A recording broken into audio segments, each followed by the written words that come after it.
అందరికీ నమస్తే. నేను మీ ప్రేమలత మామిన్ల. ఈరోజు ఎగ్గు మసాలా కర్రీ చేస్తున్నానండి. నేను దానికోసం 9 ఎగ్గులు తీసుకొని ఉడకబెట్టి ఘాట్లు పెట్టి పెట్టుకున్నానండి. ఒక 5 టమాటాలు పేస్ట్ కోసం, ఒక 5 టమాటాలు నీట్గా కడిగి కట్ చేసి 3 ఉల్లిపాయలు, పెద్దవి ఉల్లిపాయలు కట్ చేసి పెట్టుకున్నా. ఒక 10 పచ్చిమిర్చి, ఒక కొంచెం పుదీనా, 10 ఎండిన మిర్చి. ఇవన్నీ ఆయిల్లో వేయించి పేస్ట్ చేసుకుంటా. ఇవి కూడా ఆయిల్లో వేయించుకోవాలి, ఎగ్గులు కూడా. తర్వాత కర్రీ చేసేది చూపిస్తా. వేయించడానికి ఆయిల్ వేస్తున్న కడాయిలో ఒక హాఫ్ టేబుల్ స్పూన్ ఆయిల్, అందులోనే చిటికెడు సాల్ట్, పసుపు. ఎక్కువ వేసినా ఏం కాదు, మనము ఉల్లిగడ్డలు గోల్చినప్పుడు వాడుకోవచ్చండి. ఇప్పుడు ఎగ్గులు వేసేస్తున్నా.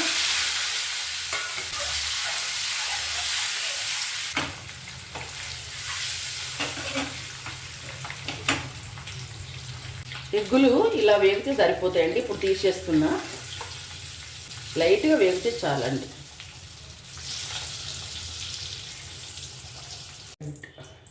ఇప్పుడు అదే ఆయిల్లో ఇంకా కొంచెం ఆయిల్ వేసి మనము ఉల్లిపాయలు వేయించుదాం.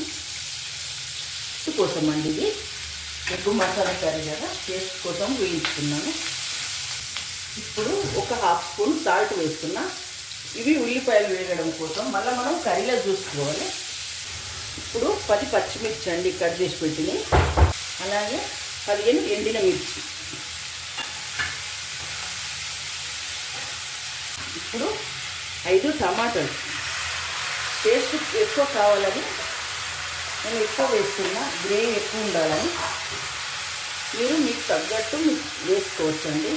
నాకు మాత్రం గ్రేవీ ఎక్కువ కావాలని టమాటాలు, ఉల్లిపాయలు అన్నీ ఎక్కువ తీసుకున్నా. ఇప్పుడు ఇది కాస్త ఉడికిద్దాం. కాజు కూడా వేసిన, ఒక 10 కాజు వేసిన. ఇలా కొంచెం కొత్తిమీర కాడలతో సహా. అప్పుడు హాఫ్ స్పూన్ సాల్ట్ వేసిన కదా, ఇప్పుడు ఇంకొక హాఫ్ స్పూన్, అంటే మొత్తం టీ స్పూన్ సాల్ట్ మళ్ళీ వేయాలండి కర్రీలా. ఇప్పుడు ఇవన్నీ వేగాలండి, కొంచెం టైం పడుతుంది. ఇవి మంచిగా వేగిన తర్వాత నేను మిక్సీలో వేసి పేస్ట్ పడతా. పేస్ట్ పట్టినాక కర్రీ స్టార్ట్ చేసేది చూపిస్తాను. ఇప్పుడు ఎగ్గు కర్రీ కోసం స్టవ్ అంటు పెట్టి కడాయి పెట్టండి. కడాయి వేడైంది. ఆయిల్ వేస్తున్నా. 2 టేబుల్ స్పూన్లు ఆయిల్ వేస్తున్నా. గ్రేవీ కర్రీ కదా, కొంచెం ఎక్కువనే పడుతుందండి. వీడియో చివరి వరకు చూడండి. జీలకర్ర, 1/2 స్పూన్ జీలకర్ర వేస్తున్నా. ఇంకొంచెం ఆయిల్ వేడి కావాలా. ఒక 3 ఇలాచీలు, ఒక 3 లవంగాలు, కొంచెం సాజీరా, కొంచెం దాల్చిన చెక్క, ఒక్క బగారాకు వేసేస్తున్నాను. కొంచెం కరివేపాకు వేస్తున్నాను, కొంచెం కొత్తిమీరాకు వేస్తున్నాను. పచ్చిమిర్చి, ఎండుమిర్చి, ఉల్లిపాయ, కొత్తిమీరాకు, పుదీనా పేస్ట్ చేసినండి, పసుపుతో సహా. ఆ పేస్ట్ను ఇందులో వేద్దాం. తీసుకున్నా. మళ్ళీ గ్రేవీ కూడా కొంచెం ఎక్కువ కావాలని నేను అన్నీ ఎక్కువ తీసుకున్నానండి. ఉల్లిపాయలు గిట్ట మీరు మీకు ఎంత అవసరం ఉంటే అంత తీసుకోవచ్చు. ఇలా కలుపుతూ సిమ్ములో పెట్టి వేయించాలి. ఒక చిటికెడు ఇంగువ, స్పూన్ తోటి 1.5 స్పూన్ అల్లం వెల్లిపాయ పేస్ట్ వేస్తున్నా. ఇప్పుడు 1/2 స్పూన్ పసుపు వేస్తున్నానండి. అప్పుడు కొంచెం వేసిన కదా ఎగ్గులు ఉడికిచ్చినప్పుడు, ఇప్పుడు కొంచెం తక్కువ. చూడండి, ఇలా గిన్నెకి అంటుకుంటుంది. చూడండి, మనము కలుపుతుంటే గిన్నెకి అంటుకోకుండా రావాలి. కొంచెం ఆయిల్ వస్తుంది చూడు మనకు సైడ్కు.